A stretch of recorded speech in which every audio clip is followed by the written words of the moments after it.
续来到高雄主管的鹅寮国小，大家若到尾暗嘛，都袂少的民众到后园来做运动。但是有老人长辈，大门有开，唔去行大门，这个边门无开，偏偏要为边门的墙位啊爬过去。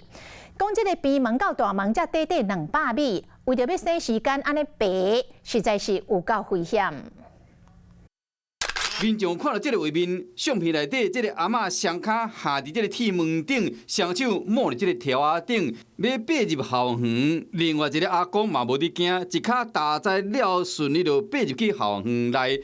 一个老大人，敢若咧比什么人功夫较好，也过看在别人的眼内是替因的烦恼。就直接爬过去，然后运动完然后再跑回来，这样会为他们捏把冷汗。我老看你甲讲袂使危险。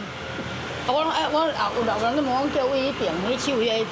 是甚物原因，互因有这款冒险的行动？其实因是想要入去学校运动，地点伫高雄的鹅寮国小。有做宣导，就是禁止民众还有小朋友做攀爬的动作。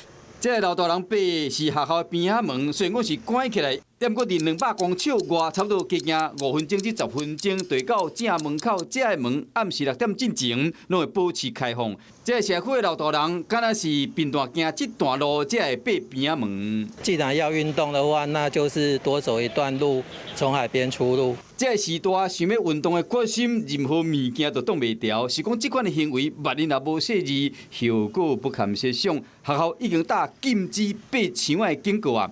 希望讲社区的老大人，若想要运动，会当为大门行入去校园，安尼较安全。